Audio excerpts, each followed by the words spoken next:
Shalom, shalom, shalom. First and foremost, I want to say Kal Halayim, Yahweh, Bahashem, Yahawashi, Waharakakadash. That's the name of the Father, Son, and the Holy Spirit, whom we praise.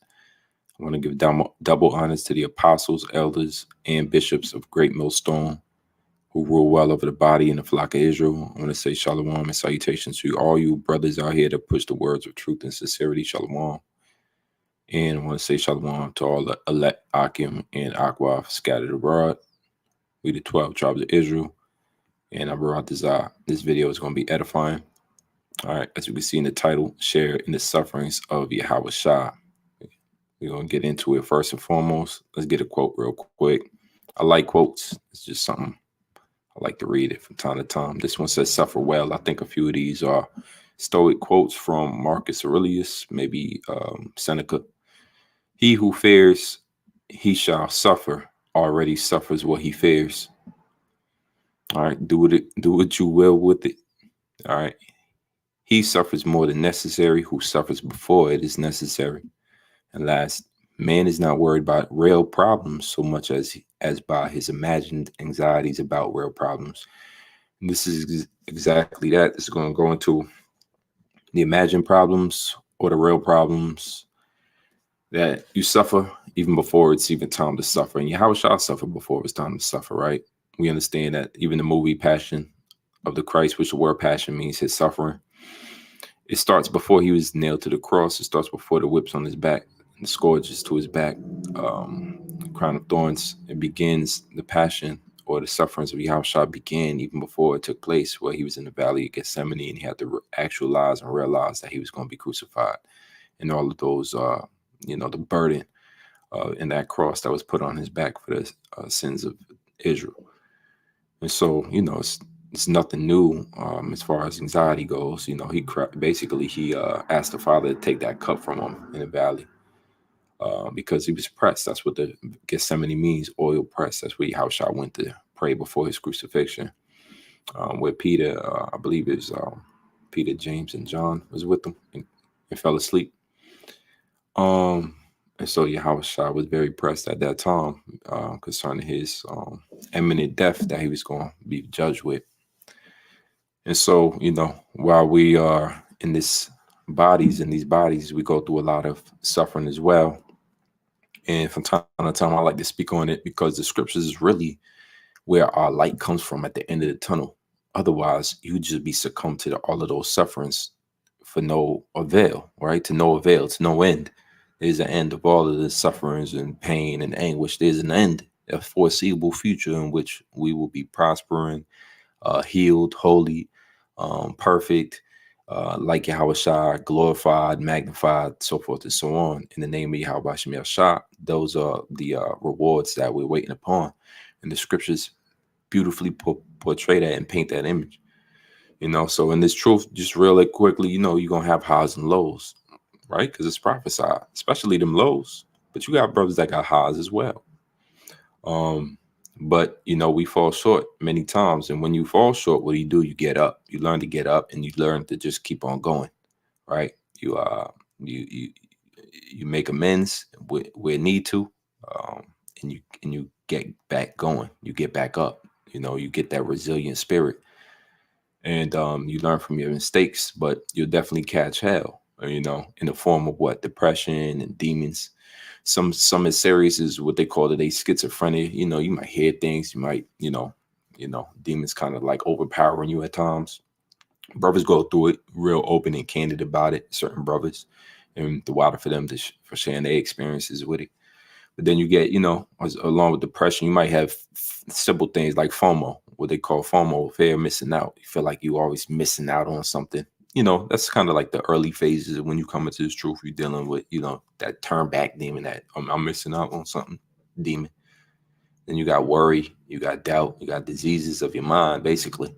Anytime you feel dis-ease in your mind, you don't feel comfortable in your body and your skin, sometimes that type of thing happens. These is all distresses, man. These is all troubles, persecutions and perils, before actual events begin to take place. Like, these are the preliminaries. That's why I brought that quote out. He who suffers, he suffers more than necessary, who suffers before it is necessary. you can imagine that your anxiety kind of is a form of suffering before the events even take place. You got people that's suffering for about Jacob's trouble. Just the thought and the fear of Jacob's trouble is causing you to suffer right now in your mind, right? It's really it's an imagined anxiety, but it feels real, right? But the problem hasn't even begun yet. So scriptures all cover this, man. You know, frustration, humiliation, all of these things, imagined anxieties and troubles and whatnot. But let's get into the light at the end of the tunnel, right? The scriptures, even in the Second Corinthians 4, it says here the light of the gospel. Well, that's the thing, you know, the light. Your mind might be dark, your conscience might be dark. You might be unaware of why this is even a good gospel, why this is even a word worth spreading, because there's a light. It's a light. All right. The light is verse 6, for Yahweh who commanded the light to shine out of darkness hath shined in our hearts to give the light of the knowledge of the glory of Yahweh in the face of Yahawashi. That's our light. The knowledge of the glory of Yahweh in the face of Yahawashi. Right? So we understand what is to understand Yahawashi. What is to understand all of this concerning Yahawashi? You understand the sufferings that he went through and why. You get your why. You get your why you're suffering, right? So that you don't have to suffer as hard, as much.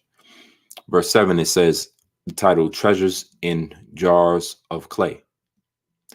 But we have this treasure in earthen vessels. I'm going to read this in KJV. Then I'm going to head over to the NLT and read the same verses, 7 through 12. But we have this treasure in earthen vessels, that the excellency of the power may be of Yahweh and not of us. So right then and there, there's a separation. We're not our own powers. All right. The scriptures do say, yeah, guys, we shall die like men. So we're going to emphasize on the die like men part. We earthen vessels. But we have the treasures in these earthen vessels, in these bodies, in these mortal bodies that we fight demons in and so forth and so on, that we get sick and hurt in these mortal bodies, that we get weak in. We have this treasure, which is that light of the knowledge of the glory of Yahweh in the face of Yahawashi. It says the excellency of the power may be of Yahweh and not of us. So right then we make a separation and we draw our power source comes from that light that shineth upon us through Yahweh Shah, which is the Father, the light of the glory of the kingdom, the glory of things to come, the glory of the Most High. So it's not of us. That's where this excellent power comes from, right? This knowledge comes from. This unfeigned ability comes from. This steadfastness comes from. It's not of us. We just earthen vessels. We are troubled on every side, yet not distressed. We are perplexed, right? The word perplexed meaning completely baffled, very puzzled. All right. Sometimes, in other words, confused as well. So you get these demons that plague you and whatnot. These are the perplexities that come because we're just earthen vessels. But it says not distressed, not despair. See, emphasize the second point it's making. Not distressed. Troubled on every side, yet not distressed. We are perplexed or confused or afraid in times, right? But not in despair. The word despair means complete loss of absence of hope. Where's this hope this continual source of hope coming from, if not from a higher power and not us? It says persecuted, but not forsaken. We're not forsaken. So let's go through the knots. Yet we're not distressed. We're not in despair, and we're not forsaken. Even though we persecuted, cast down, but not destroyed. How about that? Not destroyed, not perplexed, not in despair, but not forsaken, not distressed, not destroyed. That's the power, the excellency of the power of Yahweh working through us, always bearing about in the body the dying of the Lord Yahawashi, that the life also of Yahawashi might be made manifest in our body. I'm going to cover this verse right here. I'm going to emphasize this point in this verse 10 here. For we which live are always delivered unto death for Yahawashi's sake, that the life also of Yahawashi might be made manifest in our mortal flesh. So then death worketh in us, but life in you. Hold on. Let's get the NLT. Let's clean some of this up to the best of our ability. This is 2 Corinthians 4, and we're going to start at 7, read down to 12, NLT. We now have this light shining in our hearts, but we ourselves are like fragile clay jars containing this great treasure. So imagine that, a great treasure hidden in a fragile little clay jar. That's us, but that's us holding this knowledge. That's how much greater this knowledge is than just our bodies. That's not how important it is to understand the difference between the knowledge you hold, which is not yours, is given to you, and it's shining through something as fragile as a clay jar. It says this makes it clear that our great power is from Yahweh, not from ourselves. So there's a separation. The power that we get, the understanding, this light that we have, is not from us. It says we are pressed on every side by troubles, but we are not crushed. And that's what I mentioned earlier. Brothers going through hell, catching hell in different ways, through depression, worry, doubt, suffering in your mind, anxieties, schizophrenic situations and frustrations, and worldliness, and dealing with the elements, and poverty and sickness and pain. Yeah, you pressed on every side, right? What does that mean by troubles? Does that mean you feel like you're in a tight space and it's only getting tighter, but you're not crushed? We are perplexed, but not driven to despair. Despair is the complete hopelessness. The Lord can bring you down and whittle you down, but you'll still have what he gave you, that light at the end of the tunnel, which is your hope. We are hunted down, but never abandoned by Yahweh. He don't turn on us. Anybody could turn on you, but Yahweh, Bashem Yahawashi, is not going to turn on you. Never abandoned by the Father. That's all you need. It says we get knocked down, but we are not destroyed. And so knocked down is something that happens in this truth. But you learn from your mistakes, you get back up because you're not destroyed. You're down, but you're not out. It says through suffering, our bodies continue to share in the death of Yahawashi, so that the life of Yahawashi may also be seen in our bodies through suffering. And that's what the title of the video, is through this sharing the sufferings of Yahawashi, sharing in the sufferings of Yahawashi, because through suffering, right, which means the state of undergoing pain, distress, and hardship, through suffering, our bodies continue to share in the death of Yahawashi, so that the life of Yahawashi may also be seen in our bodies. Again, this is the NLT of 2 Corinthians 4. Verse 11, yes, we live under constant danger of death because we serve Yahawashi. That's where this comes from. So you can't dismiss the sufferings when you're living and serving Yahawashi, because he also suffered in the body. He also died for our sins. It says, so that the life of Yahawashi will be evident in our dying bodies. So we live in the face of death, but this has resulted in eternal life for you. Let's get into the commentary, which I proofread, and some of it's pretty good, worth sharing. Always, 2 Corinthians 4:10, always bearing about in the body the dying of the Lord Yahawashi, and the life also of Yahawashi might be made manifest in our body. It says here the word dying, distinctly medical term, is literally deadness, the state of a corpse.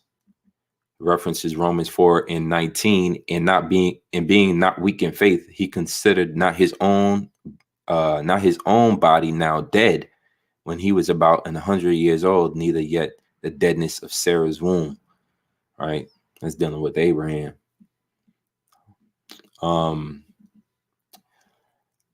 Colossians 3:5, just dealing with that deadness, the dead body dying of the Lord. Mortify therefore your members which are on the earth: fornication, uncleanness, inordinate affection, evil concupiscence, and covetousness, which is idolatry. Mortify, be dead, a state of a corpse. All of those things. Hebrews 11:12. Therefore sprang there. So they're just using references to that word dead. It says the word describes, as by a bold hyperbole, the condition of one whose life was one long conflict with dis-ease. The condition of one whose life was one long conflict with dis-ease. And that's what it's like being in this truth. One long conflict with dis-ease. Disease of your mind, persecutions of your flesh. It says, dying daily. 1 Corinthians 15:31. I protest by your rejoicing, which I have in Yahawashi, our Lord, I die daily. Dying daily is what? It's describing the condition of one whose life was one long conflict with dis-ease. Dis-ease, a disorder of structure or function in a human, meaning it's causing you suffering. Having in himself the sentence or possibly the very symptoms of death. First, 2 Corinthians 1:8 says, for we would not, brothers, have you ignorant of our trouble, which came to us in Asia, that we were pressed out of measure above strength, so that we despair even of life. Meaning, desiring of death, the symptoms of death, the daily dying, the disease of constantly suffering. One whose life was one long conflict with this ease.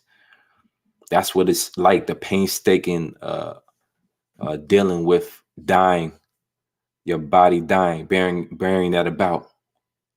And the reason why you go through that is it helps you understand what Yahawashi himself went through and be more like him. He was, as it were, dragging about with him what it was scarcely an exaggeration to call a living corpse, as this describes as the dying or death state of the Lord Yahawashi. So it's like you dragging around a corpse, man. That's what this life is like. It's like it is a deadness, dying continually to this world. Definitely. You die daily. Dragging around this corpse, man. There's nothing that you have in this world that's sustaining you. Your sustenance don't come from this world, man. Your spiritual appetite isn't fed by anything in this world. You die to it. It's dead to you. It can't work anything into you except for mortal thoughts and carnal ways. The thought implied in these words is not formally defined. What seems implied is that it brought him nearer to the likeness of the crucified. So it's not like he's actually dying or a physical ailment. It's just that, and you die every day technically. You get closer to that day, right? But what's implied is that he's nearer to the likeness of Yahawashi as he was prepared to die and began to, and suffered before the death, before his crucifixion. It says he was thus made a sharer in the sufferings of Yahawashi, filling up what was lacking in the measure of those sufferings. Colossians 1:24 says, who now rejoice in my sufferings for you, and fill up that which is behind of the afflictions of Yahawashi in my flesh for his body's sake, which is the church. Fill up that which is behind of the afflictions of Yahawashi. So we're behind. It's like a measure of suffering that you got to meet that's likened unto this amount of suffering Yahawashi went through. And of course, you're not going to suffer like him, but you're going to suffer similar. What did he tell Peter? You will drink of this cup. You shall drink of the cup that I drink. So you have to fill up. That's, this is a hyperbole. He didn't mean a literal cup. He meant filling up what was lacking in the measure of those sufferings. We all got to fill up our cup of suffering. We all going to get that cup filled. It says, dying as he died, crucified with him. Are you going to go up on a cross? No, you're on a figurative cross and getting nailed to it right now, present day, dying daily. Galatians 2:20, I am crucified with Yahawashi. Why would Paul say that? Galatians 2:20, I am crucified with Yahawashi. Nevertheless, I live. Yet not I, but Yahawashi lives in me. So it's a likeness into the suffering. Once again, dealing with that idea of a cup being filled, filling up that which was lacking in the measure of those sufferings. All your pain and all your sufferings you're going through, it ain't because you're making wrong moves. Society, you still thinking, you might be still thinking about your sufferings on a carnal level. It's the cup being filled, measuring up with what was lacking, so that you can be likened unto Yahawashi. Paul says again, Galatians 2:20, I am crucified with Yahawashi, with him. Nevertheless, I live, yet not I, but Yahawashi lives in me. In the which now, in the which, in the life which I now live in the flesh, I live by the faith of the Son of Man who loved me and gave himself for me. You die and then become resurrected, even in these bodies that we in right now, before the actual events take place. Every day you're dying, but something's happening as you're dying. You're being filled up. You're being fulfilled as well, because you're making it through certain persecutions. Yahawashi, we know that his death wasn't the end of it. There was a resurrection right after, 3 days after his death. So that's likened unto our lives right now. Yahawashi lives in us as we die, continue, as our old man dies. And the old self dies, and we feel this dying of ourselves, this death state of ourselves, this deadness, as we mortify our members and mortify these things that used to define us, and we it's like a deadness. But Yahawashi begins to live in you. It says, in the life which I now live in the flesh, I live by the faith of the Son of Man, who loved me and gave himself for me. So you're not even, you alive through Yahawashi, alive through you. That's why it started with saying that these bodies are like earthen vessels, but this light in us is like a treasure. That's the Yahawashi shining through. It says it may be noted, all right, use the same word. Let's go down that the life of also of Yahawashi, portion of 2 Corinthians 4:10. The life of Yahawashi is the life of the new man. So that's the idea. You're dying in this world. Something feels like it's dying every day. It should feel like that. You get more frustrated with things that didn't frustrate you before. You dying. You can't stand it. You dying. That energy of hating your flesh is the same feeling that Paul's referring to. You're suffering, man. We are oppressed on every side by troubles. He wasn't happy walking around skipping. Yeah, the rest of them were as they heard this word, but it's sweet in your mouth at first and then bitter in your stomach when you begin to digest it. We are oppressed on every side by troubles. He had real threats as well as mental sufferings, man. But we are not crushed. We are perplexed, but not driven to despair. These are the sufferings that Paul and the like went through. Hold on real quick. Boom. It says, the life of Yahawashi is the life of the new man, created in righteousness and true holiness. Ephesians 4:24, and that you put on the new man, which after Yahweh is created in righteousness and true holiness. You got to put on a new man, created in righteousness and true holiness. That's why you're alive. That should be happening now. That's what happening to the elect right now. The new man, the created in righteousness, is coming shining forth. That old man who they used to be and whatnot, that the dude is dying daily. He had no portion in this new world. It is not that the apostle is merely looking forward to the resurrection and life when he shall bear the image of the heavenly. He feels that the purpose of his sufferings now is that higher life may, even in this present state, be manifested in and through them. It's a higher state pulling through. So you pulling through. Yahawashi is pulling through you every day as you get suffering. It's through the dying. It's through that feel, right? Going back to Colossians 1:24 again. Who now rejoice in my sufferings for you and fill up that which is behind the afflictions of Yahawashi in my flesh for his body's sake, which is the church. You dying in your flesh, but it's for the sake of the church. Because if you just stop teaching and start and go back to, you ain't gonna be suffering like that no more. You're gonna suffer big time in that day, on the day of tribulation, judgment. But the sufferings that dying feeling every day is because we doing what Yahawashi told us to do, and we suffering with them. It says the life of Yahawashi, right? We suffering with him. We understanding more perfectly the life of Yahawashi because we suffering with him like he did in the flesh. It says he feels that the purpose of his sufferings now is that the higher life may, even in this present state, be manifested in and through them. And this is all like pseudo science, mystery talk to those that don't have any understanding. What it means is that you are not yourself no more. You is changed to a higher form of yourself through Yahawashi, not through your own self. You are still a earthen vessels, meaning you can get persecuted and really feel that. You suffer every day. But however, Yahawashi is made more perfect in you, because you're leaning more on Yahawashi than you used to lean on your worldly thoughts, worldly ideas, evil. You were leaning on wickedness. You had no idea. You were leaning on doubt. Now you leaning on Yahawashi. It says, and accordingly, as it is as if to guard against the possibility of any other interpretation, he changes the phrase in the next verse. And for our body substitutes our mortal flesh. A little bit from here, it says the apostles were great sufferers. Think about that, an idea of a great sufferer. It says, yet they met with wonderful support. Believers, so you always support it one way or another, whether it's through the brotherhood, the church, the body. The body supports itself, right? Scripture talk about being nourished, fit together. It says believers may be forsaken of their friends as well as persecuted by enemies. So these are real things that happen every day. You get forsaken by people who in the world used to consider friends, so forth and so on.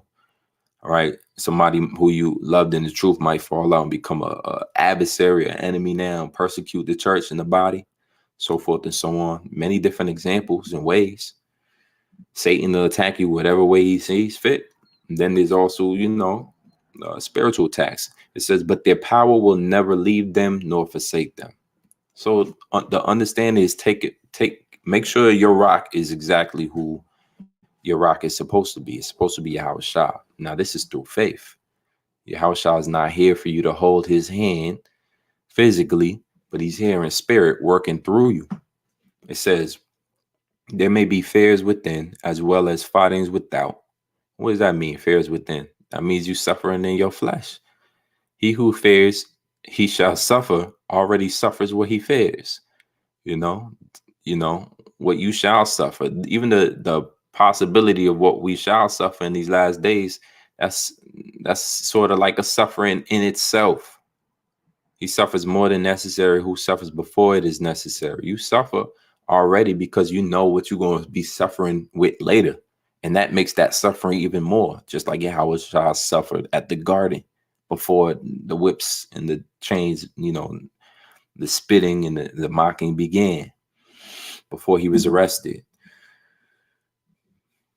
Yet we are not destroyed. The apostle speaks of their sufferings as a counterpart of the sufferings of Yahawashi. What is a counterpart? It means a person or thing holding a position or performing a function that corresponds to that of another person. So you're holding the position of something that corresponds to Yahawashi. You're suffering. That's suffering. Yahawashi is not suffering anymore. We are. And while we're in that position that he had, is a counterpart of the sufferings of Yahawashi. So when you suffer, understand this is you going through what Yahawashi went through. Now you're supposed to understand every form of spiritual attack is going through what Yahawashi went through. That cup that he said you would drink from is being filled to his measure, and you're drinking from it. It says that people might see the power of Yahawashi's resurrection. Now you understand why he was resurrected, because and through your sufferings and yet dying every day, there is a life that comes out of it that is made better, more perfect. The understanding of the power of Yahawashi in his resurrection, and of grace in and from the living Yahawashi. So instead of just being like, yeah, he died for my sins, no, you actually gonna feel that pain and that suffering like you was up on that cross. That's what Paul said. I'm crucified with Yahawashi in the flesh, in my sufferings with them. In comparison with them, where the other Christians were even at that time in prosperous circumstances. This is 2 Corinthians 2:12. It says 2 Timothy 2:12 says, if we suffer, we shall also reign with him. If we deny him, he will also deny us.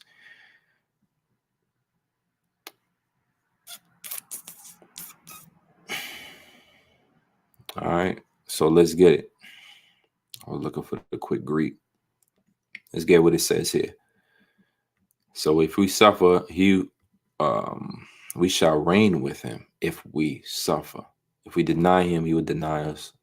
He would deny us. It says, in the faithful saying, went on with this stirring declaration. How it seems to ask, can a believer in Yahawashi shrink from suffering when he knows what to him will be the glorious consequences of this present suffering? To become small in size and amount, meaning you can a believer in Yahawashi get a less form of suffering, like suffer less?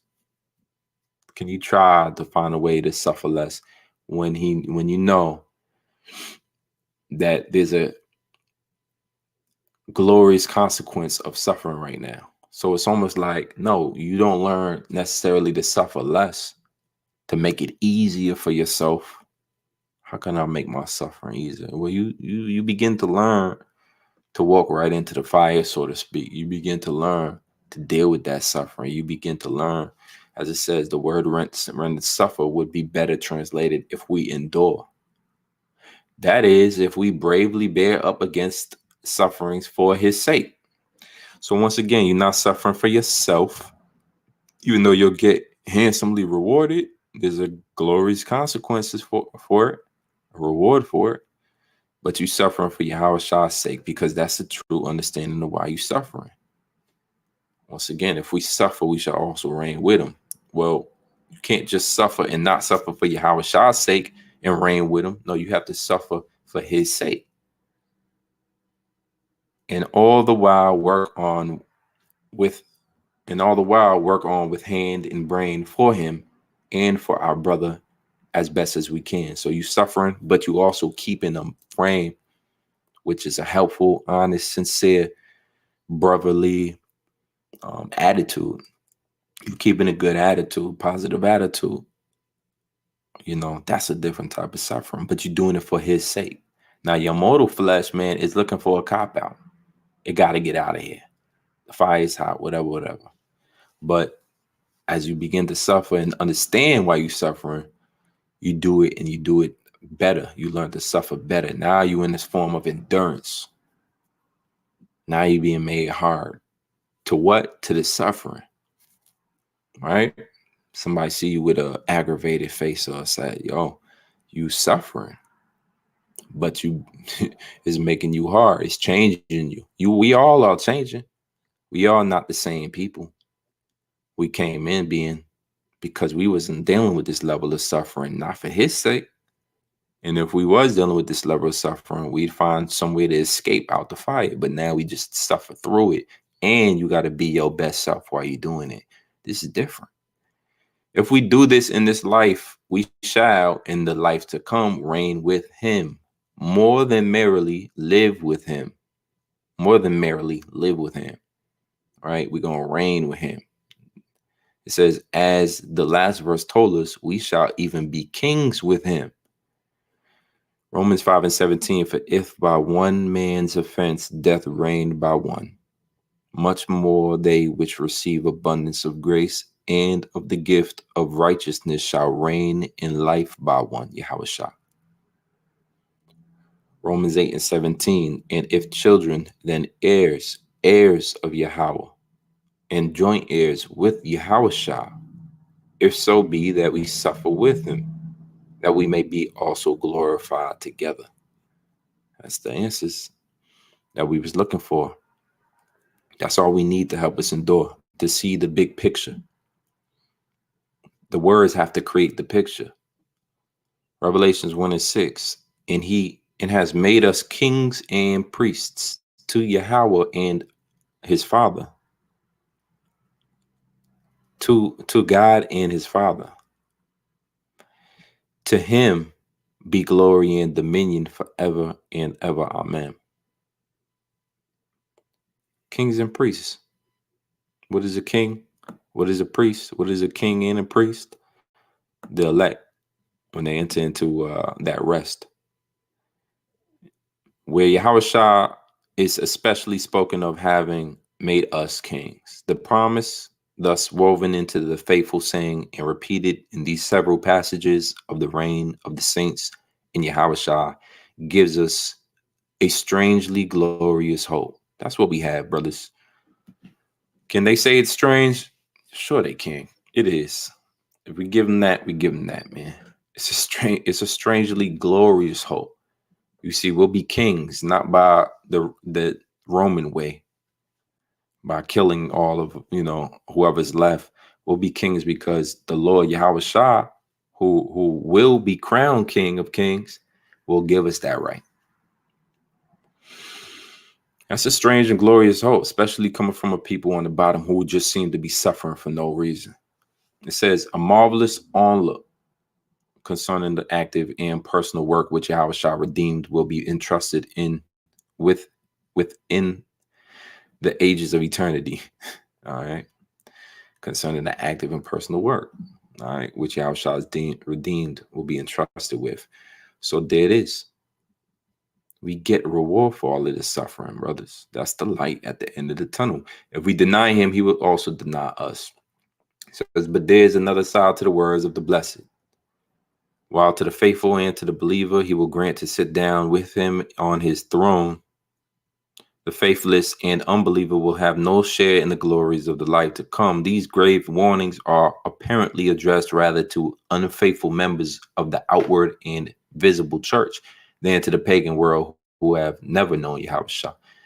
So these words is warnings for the elect to hearken unto, or those that are inside the church are in the body already, the ones who are dealing with unfaithfulness, but they are part of the members of the body. You see, part of the members of the church, but they suffering with unfaithfulness. Well, you got to continue to remember the instructions, which is if we suffer with them, we shall also reign with them. That's something that you could tell yourself daily, man. That's a stirring declaration, as it says here. All right, stirring meaning causing great excitement or strong emotion that rouses you. It should rouse your emotions that if you suffer with them, you'll reign with them. And that statement alone, you can protect your mind from, man, I'm doing the wrong thing, or this is too much. No, you suffer with them, you reign with them. The words, he also will deny us, imply something of a recognition of the part of us who are denied by him, something of an expectation on our part that he would recognize us as friends. They are evidently an echo of the Lord's own sad reply to those many who will say to him that in that day, Lord, Lord, have we not prophesied in thy name? And then will I profess unto them, I never knew you. Depart from me, ye that work iniquity. That's from Matthew 7:22. I'm going to read this real quick and wrap it up. Let the suffering saints remember and look to Yahawashi, the author and finisher of their faith, who for the joy that was set before him endured the cross, despised the shame, and is now set down at the right hand of the throne of Yahweh. We must not think it strange if the best men meet with the worst treatment. But this is cheering that the word of Yahweh is not bound. Here we see the real and true cause of the apostles' suffering trouble in and or for the sake of the gospel. If we are dead to this world, its pleasures, profits, and honors, we shall be forever with Yahawashi in a better world. He is faithful to his threatenings and faithful to his promises. This truth makes sure the unbeliever's condemnation and the believer's salvation. Woo. Man.